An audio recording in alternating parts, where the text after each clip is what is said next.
Happy Tuesday, boys and girls. My name is Jeffery Scott Mitchell, coming to you live on Memorex from the default location, default route.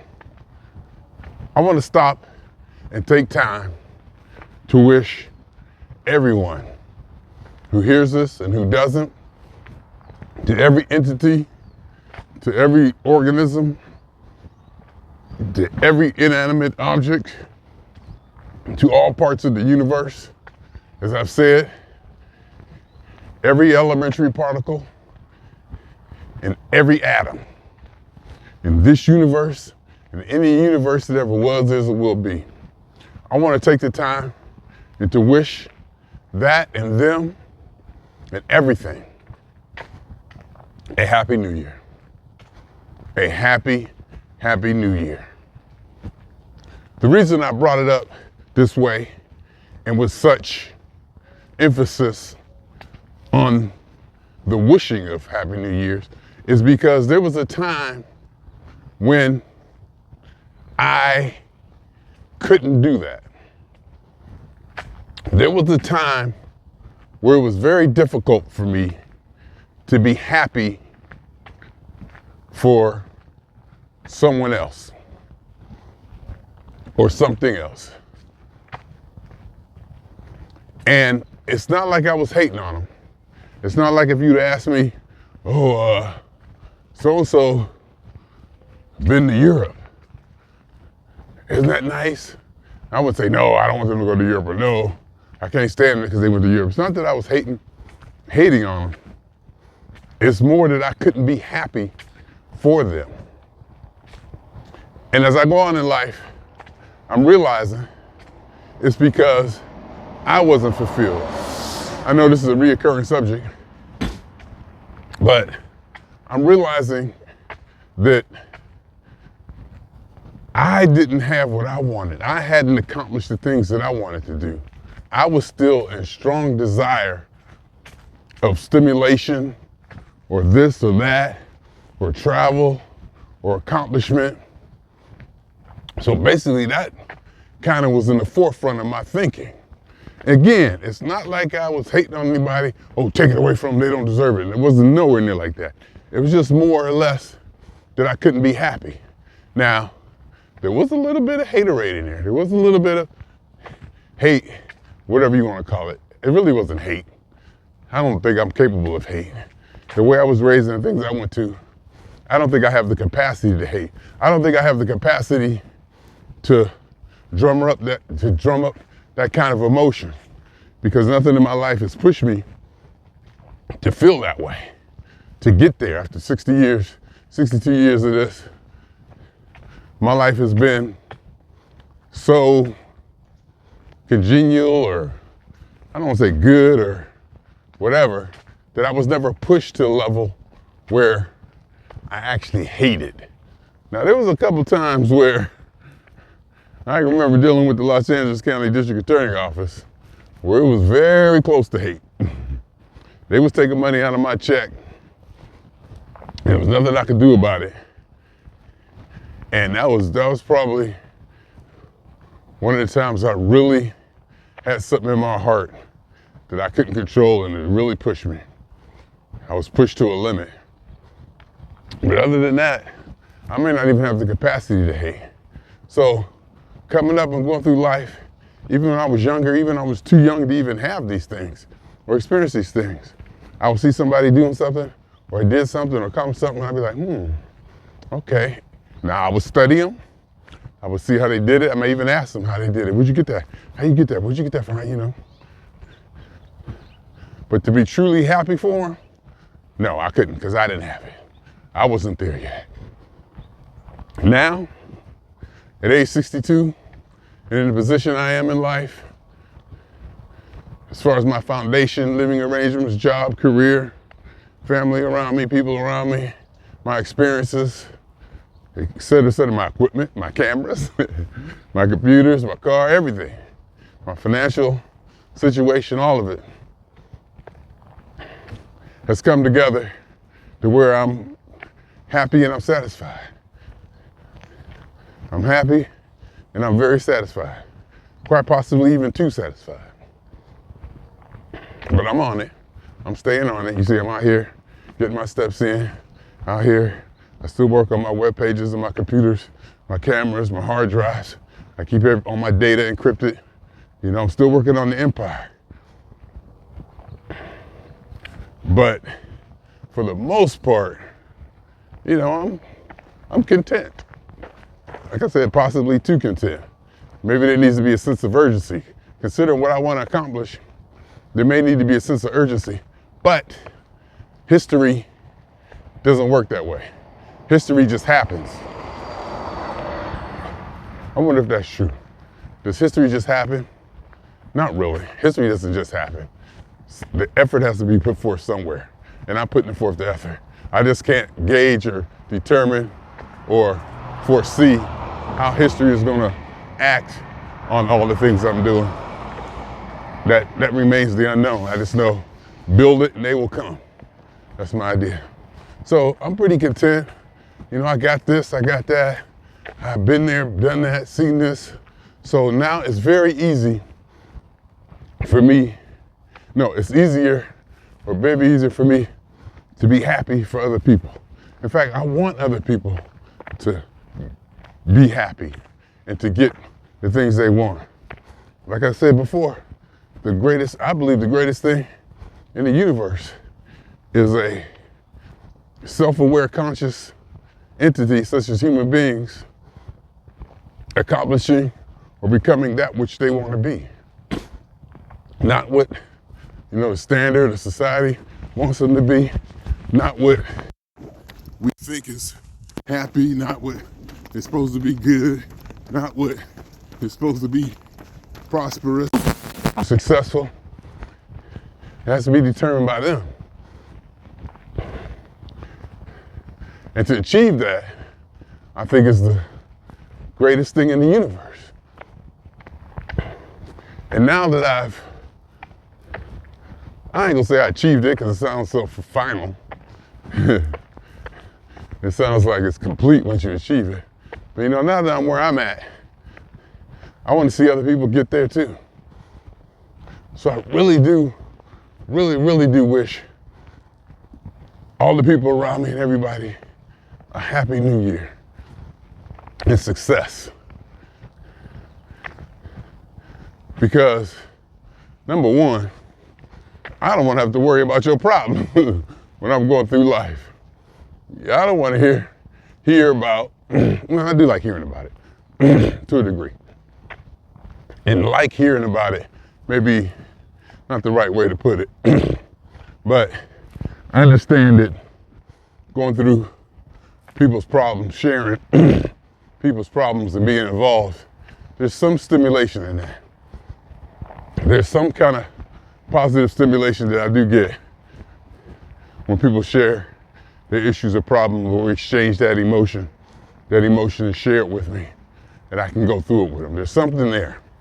There's definitely something there.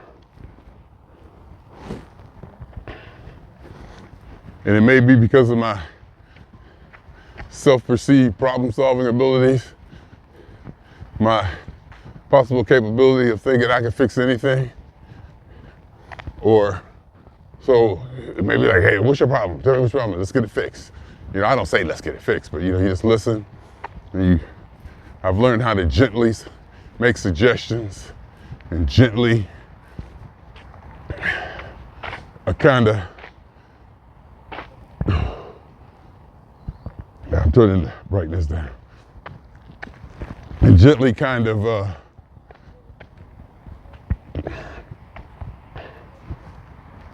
help them through it, you know, without becoming completely involved. You know, I like my autonomy. You know, I love my autonomy. So I really do want everybody to be happy and successful. You know, when I get up and I hit Facebook, you know, the friends, and either close friends or family, or, you know, people who you interact with on Facebook and maybe never met, I don't necessarily want to see them going through bad times. You know, I don't want to see anybody going through bad times. That can be called empathy. and forget about the selfishness of it, because you know I'm a strong believer in self first and selfishness. Taking care of me first and foremost. The welfare and well-being of the people around me directly affect me. So that even from a selfish standpoint, I want to see people around me prosper and do well.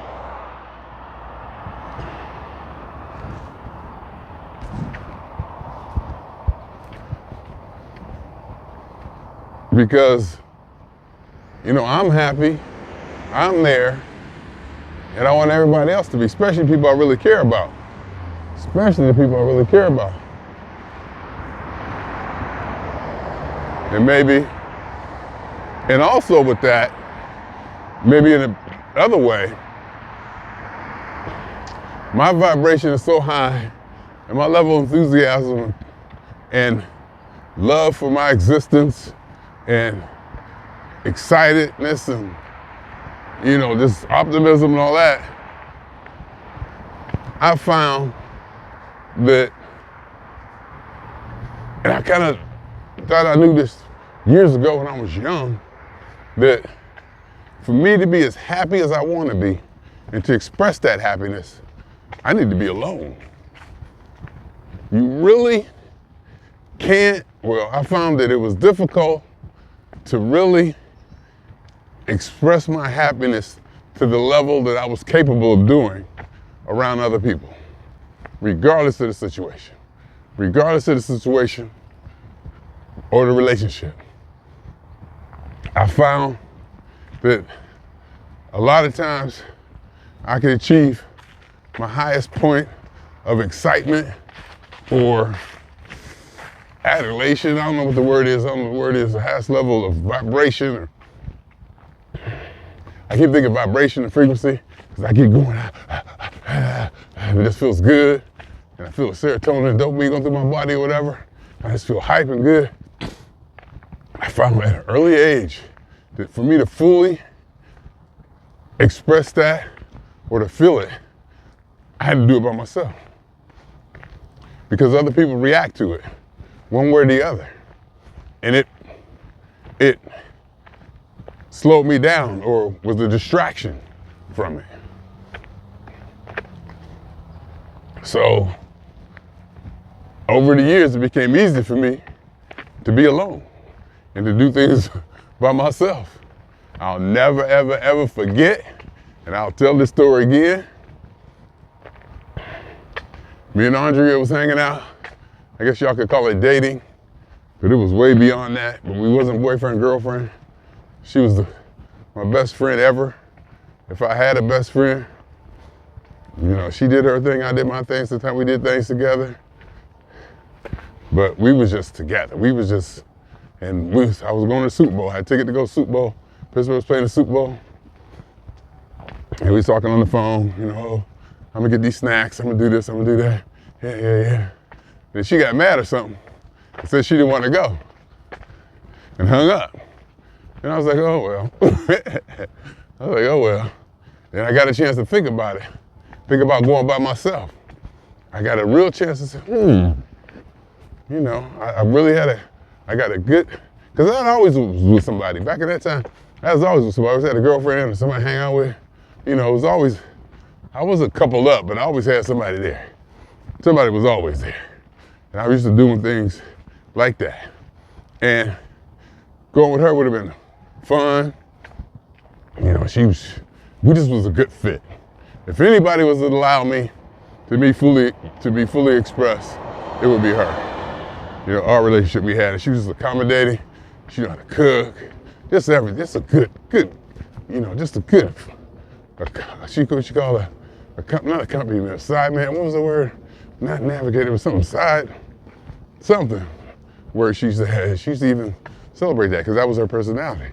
Whereas I was probably more of a leader or solo. So she hung up and she was mad at something. And I lay there thinking, you know, whatever.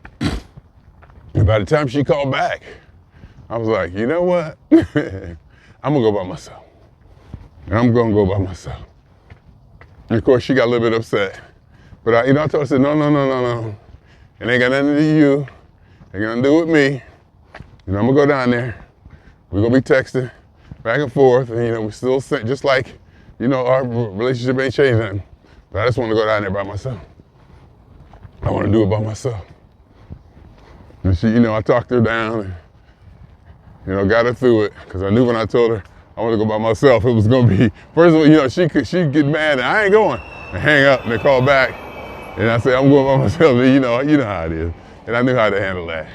So I talked her down. I wasn't mean about it. I was like, yeah, it'd be cool.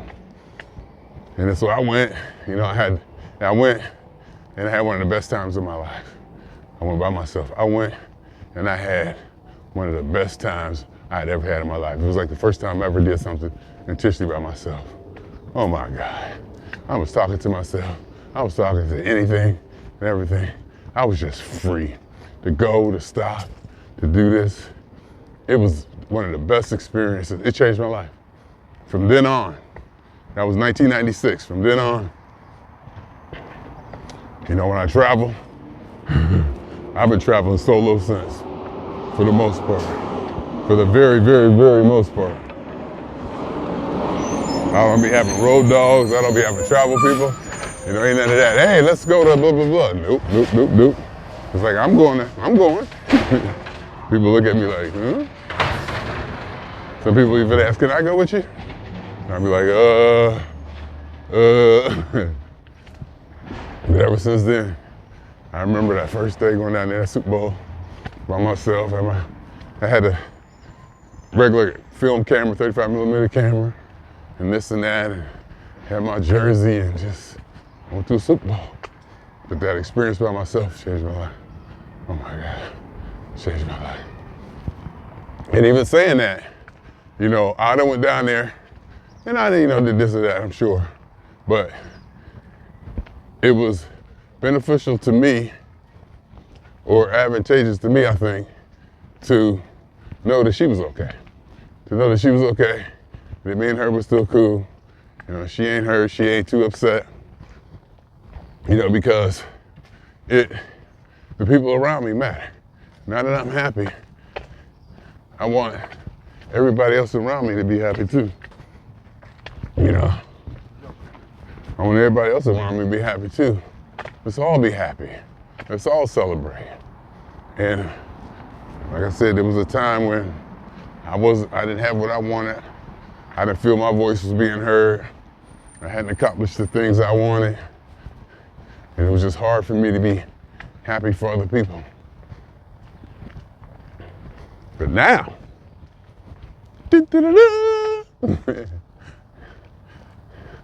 but now, I'm like, yeah, baby. Jeffery Scott Mitchell, Jeffery TV. Very happy with who I am and where I am, the person I've become. And quite possibly there's no better feeling. Quite possibly there's no better feeling in the universe for a self-aware organism, for them to realize and acknowledge that they may or may not have become that which they always desired to be. There's nothing in my mind that compares, because I identified it, created it. I said that I wanted to become that. These are my desires, my passions. My desires and my passions are fulfilled. Can there be anything more rewarding than that? To have all your desires and passions fulfilled. Can there be anything more rewarding than that for a self-aware entity? That which you want for yourself. Nothing compares. So in saying that, I wish that for everyone and everything around me. And one of the major points of this is that there was a time where I couldn't be happy for people because I guess wasn't happy for myself. It was hard for me to be happy for other people when I wasn't happy with myself or where I was at.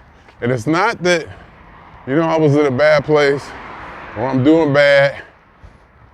I was always quote unquote successful, in my space or in my group or in my station in life. I was always successful. I always kind of knew how to be successful like that. I knew the things that I wanted to accomplish. I knew the things that was expected of me to become successful. It's basically I'm talking about school and just, what your parents teach you and the tools and the ideas they have about what success is. I take what they tell me, what school tells me, and I match it up with what I think. And I keep thinking third grade, I was doing this stuff back in third grade, making decisions based on authority, when to challenge authority, when not to, the power of authority, where I've looked at adults knowing I was right or feeling I was right and they were wrong, but knowing they had the power that I wasn't gonna win, and just sitting there looking at them like, and I guess now that I think about it right now, literally, they probably knew, they could probably see it on my face that that's what I was doing. Where I'm just like, where I just get to a point where I'm like, okay, you got the power, you win. Even at an early age, third grade, fourth grade, because I never believed, I never had a problem. I believe I never had a problem with believing, accepting that I was the smartest person in the room, or that I had answers that other people didn't have, or better yet, that I respected my decisions and my thinking and my worldview and my perceptions more than people with a lot more experience, a lot more power. I'm talking about my parents and teachers. My parents and teachers. My father, greatest man I've ever known, has done more for me than any other male human being in the universe. Smartest, strongest, straight, just not a flaw in his armor. Even him, I'd look at him and say, I don't agree with that. I probably would never verbalize it, but I was like, oh, he's wrong, or something like that. That's not the way I see it. I learned that, but I learned how to keep it to myself. I learned how to win and how to challenge authority. It's the way you do it. And to be that mischievous behavior in the classroom or wherever, slightly disruptive, but yet creative and entertaining, with no hatred or malice behind it, just good old-fashioned intellectual mischievousness on a deeper level. Oh my God, I love myself. No, I don't love myself. I do love myself. It's like, I don't love Jeffrey, I love being Jeffrey, basically. Loving Jeffrey doesn't make any sense to me.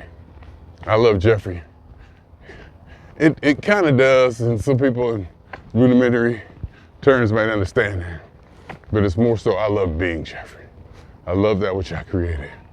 And now that I'm there, I'm just thankful as I look around and see how many people may or may not have what I have or achieve what I have. And not unless they achieve or, be there, done that, have this, have that, but achieve for themselves what they desire. It's not about the money, it's not about the travel, it's seeing P-Funk 200 times, not about, all the stuff I've done and seen and accomplished and built. It's not that. It's about them achieving what they want for themselves, whatever that is. And I look around and I wonder how many people are going to be fulfilled like that. How many people are ever going to get there? Am I deluding myself? Have I changed what I want and desire to match what I have? It's definitely some of that to a degree. It's definitely some of that to a degree. I'm flexible in my desires. There's definitely some of that. But for the most part, I decided what I wanted. I decided how I wanted it and how I wanted it to be for myself and the things around me, the life I wanted to live. And just thinking of it now, one of the basic things on that is lying. I ain't told a lie since 1989. I have not deliberately told somebody something that I knew was not true since 1989. I remember when it happened. I remember the situation. I remember standing in that shower on San Marino Avenue, and I decided I don't ever want to be in this position again. I will not be in this position ever, ever, ever again. And that's when I decided I'm not gonna lie. And I undertook that as a tenet, as a mission statement for myself on steroids. That meant telling the truth about everything. Do you like my hair? No, I don't. And then eventually I learned how to not answer the question. Answer the question without answering the question. But basically, and from that time on, it freed me. I didn't have to lie or say something I knew wasn't true to make the people around me happy or something like that. I didn't have to. I stopped. The only thing I would say or concentrate on or whatever express is what I truly deeply believe. Because, it was back when I was younger. And let's just say I was dating 2 or 3 people at the same time. And it got kind of deep and thick with one of them. And one of them was like a very special person. And another one was just a skank. And I didn't want to have to be in a position to tell somebody that I really cared for, the truth. But I knew I had to. And I said, I'm never ever gonna do this again. I'm just gonna be me. And since then, I've never deliberately told a lie. I just won't do it. And that integrity has been with me for the last 30 years or so. And I carry that like a badge and a sword. And it's freed me. The freedom and independence, the freedom of it. The freedom of just always knowing the truth. And then after so many years, the people around you start to learn. The people that meet you start to learn.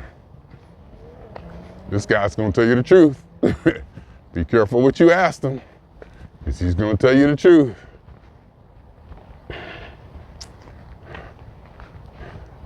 And I treasure that person. I treasure that person, which is me.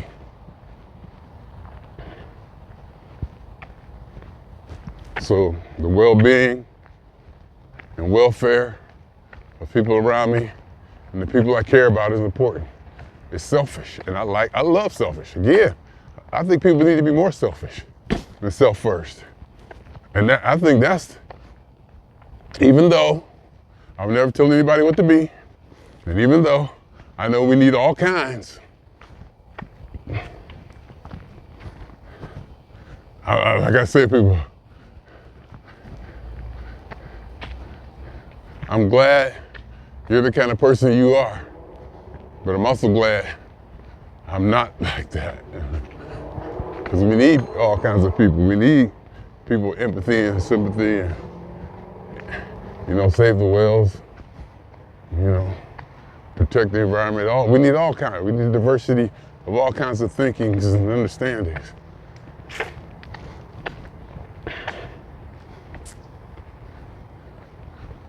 But I think, but see, here's what gets weird. I think a lot of people can't be happy because they're not ruthless enough.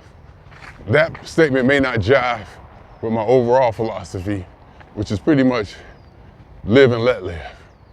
But a lot of times I see people who aren't happy or who I don't think will be happy, but I can't say that because happiness is different across the board. But to generally put it bluntly and generally, people need to be, I think, more ruthless. And I like using the word ruthless for some reason. Have to be more ruthless and at least more demanding to be happy. First, you gotta figure out what it is you want, which ain't an easy thing. You gotta figure out exactly what it is you want. And like I said, that ain't the easiest thing in the world. And then you have to fight for it. You almost gotta be ruthless, especially when it comes to family and whatnot. Sometimes you gotta say no. Sometimes you gotta cut them off. Because life has a way of taking advantage of every opportunity. Life, every energy in the universe is consumed or used by another energy. Is it symbiotic or whatever? I don't know what the word is. But if you leave your energy or your well-being or your time or your capability of your actions out there, somebody gonna come take advantage of it. Not take advantage of it in a bad way, but somebody's gonna utilize it. So you gotta get to a point where you tell people no. No, no, no, no, no. And I mean, no, this is just my thinking for me.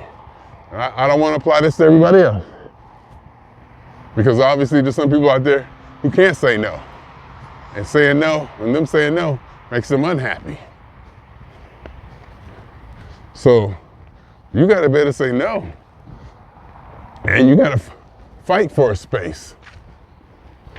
You gotta build and fight to maintain that space in life. Or somebody or something is gonna come and, maybe not even with ill intent or to be, harmful. It's just things happen to where that space or that time or that action or that energy is gonna get used up by something else. Inadvertently or advertently, just the way life is built and society is built. You gotta fight for it to maintain it, to keep it for yourself. Fight might be a word that I like to use, but you have to do something to maintain that. You gotta maintain your own happiness. Happiness just don't happen. Happiness, you just don't wake up, whoop, I'm happy. As a toddler, growing up, but as you become an adult, happy takes work. You gotta put in work, you gotta fight for it. I keep using the word fight. You gotta build it. You gotta, in the fight, I like the word fight because there are things out there that will naturally tap that energy and utilize that energy for themselves. And like I said, and not in a mischievous or nefarious, well, definitely in a mischievous, nefarious way, but a lot of times it just happens. It just happens. Somebody sees an opportunity and say, hey, blah, blah, blah. Next thing you know, you ain't got nothing left for yourself. But again, as I say, the diversity of people, and back to my original highest statement, which I believe, there's nothing higher than a self-aware entity becoming that which it wants to be. Maybe that's what some people want to be. Maybe some people want to be that person or that thing. Maybe that's their happy space. Not allowing people to use their energy, but allowing people, to use their energy. Allowing people, I don't want to say exploit because it sounds negative, allowing people to utilize them, and they feel happy in a subservient role, not so much subservient, but in accommodating or serving, or they feel more comfortable serving. Some people feel more comfortable hosting. Some people feel more comfortable leading. Some people feel more comfortable being left the hell alone. Some people need to be around other people constantly. And again, back to my highest statement, it's all up to the individual, becoming that what you want to be. And you got to find that out. You got to determine that yourself. It just ain't going to fall out of the sky. Can't nobody determine it for you. And if you want to believe in God and heaven and all that, that's your thing. That's on you. If that's the person you want to be and it makes you happy, so be it. No one, not even me, no one can tell you any different. And that's why it's probably very hard, if even possible, to find happiness or direction or ideology in an outside source. It has to come from within. The kingdom of heaven is within. To borrow a phrase.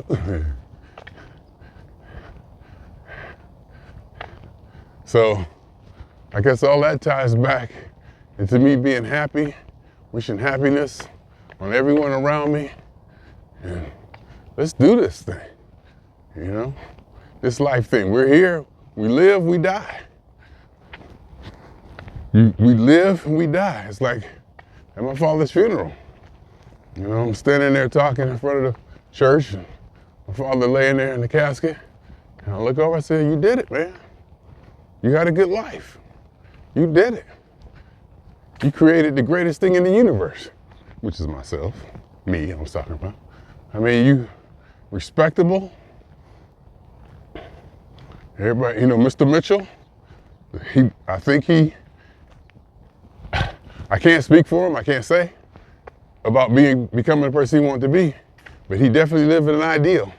He definitely maintained and lived an ideal of integrity.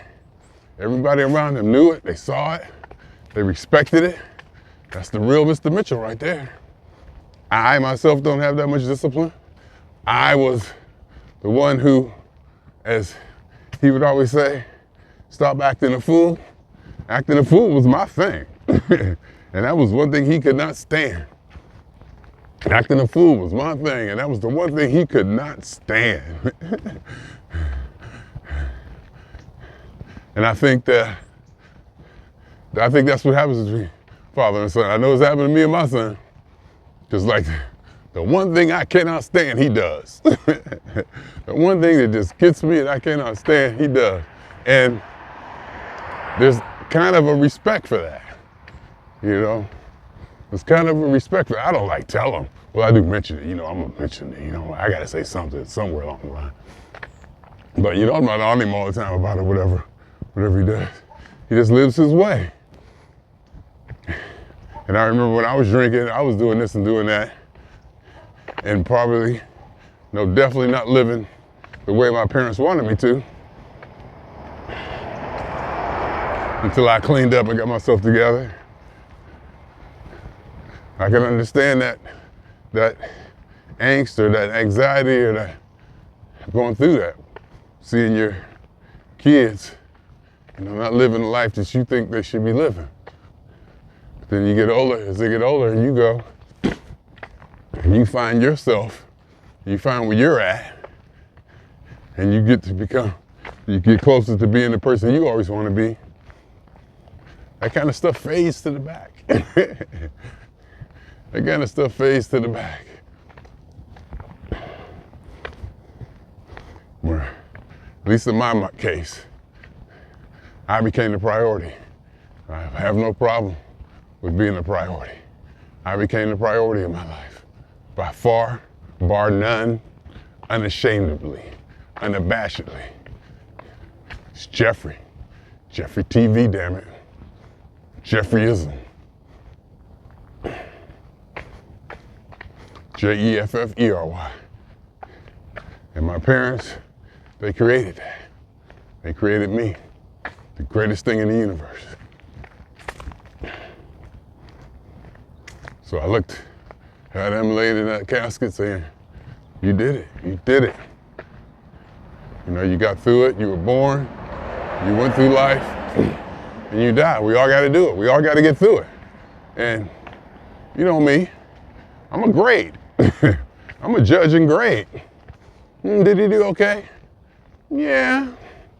Did this person do okay? Well, and that's all based on subjective experience, what I think. And that's cool. It's just all what I think, that's all. It's not no gospel, it's not what God thinks, it's not what society thinks. It may not even be reality. It's just what I think. And what I think is priority of the highest, especially at this age, in experience. Because I've been around enough to know, I've been around enough to know and experience things I've taught, things I've learned, that where I'm on the upper echelon of understanding now. I'm one of the elders, quote unquote, leaders of knowledge of people. You know, I know more than most people now. Just based on experience, just based on education experience. And I don't mean like school experience necessarily, but I got that too. But like experience and learning and study, I put in the work. So in ways, I know more than most people. In fact, I know more than most people. Because most people don't even have an education. But anyway, I mean, most people live a more simplified life in the world. You know, in the world, some people just, quote unquote, primitive lifestyles. Now, if I was to be transformed into their environment, I wouldn't know nothing. I probably wouldn't be able to survive. So everything is relative. See, that's what I'm saying. That's why we need all kinds. That's why we need all kinds. That's why I go back to my highest tenet. I'm looking up the word tenet, my highest tenet. There's nothing greater than a human being becoming that which they want to be. And been becoming who and that which they want to be. There's nothing higher than a human being becoming that and who, becoming that which and who they want to be. So Happy New Year. 40 minutes later, Happy New Year, people. 2024 was a good year, and I didn't even know it was. That's the life I'm living. 2024 was a good year, and I didn't even realize it till I look back. I was scrolling through my pictures. I was like, damn, Jeffery, you did all right. You did okay, Mr. Mitchell. You did quite all right, buddy.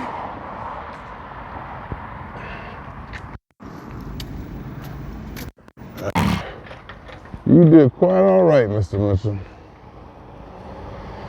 fact, I'm gonna have to, when I get home, I gotta fix my webpage. And then I'm gonna go through my events from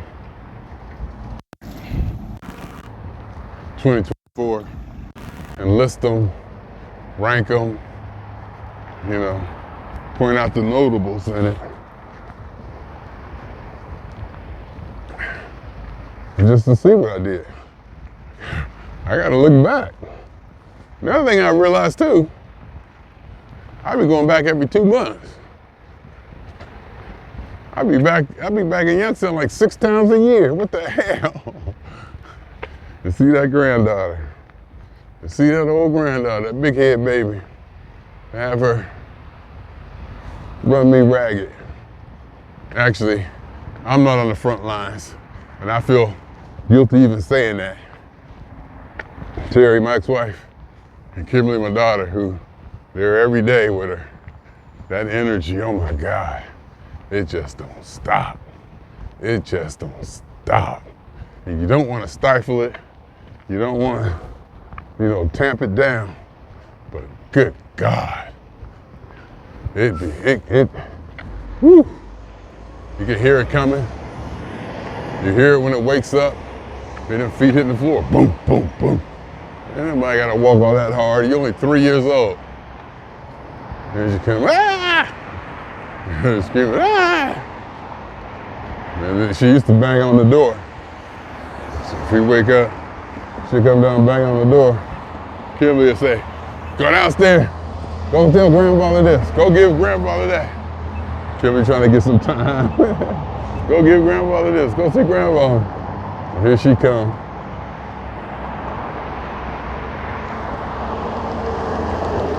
Yeah.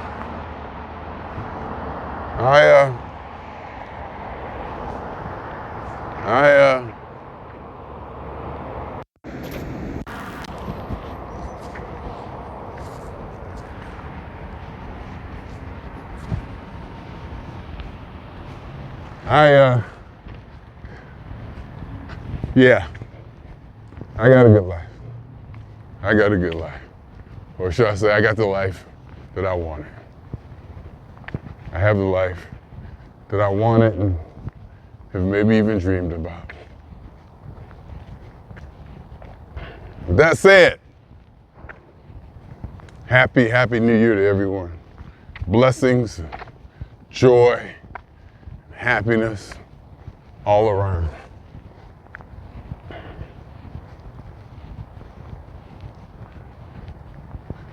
It's the only reason we're here. The only reason we're here, we don't know. The only reason we're here is up to you. You decide. The reason we are here, the reason for life, the reason we're going through this is completely up to you. Nobody has that answer. Nobody can determine that answer. It's completely up to you. And I guess in that case, if it's up to you, you can determine your reality. And that is kind of becoming the person that you always wanted to be, which is my highest tenet, because you actually determine the reality. You create your own reality. I'm just saying.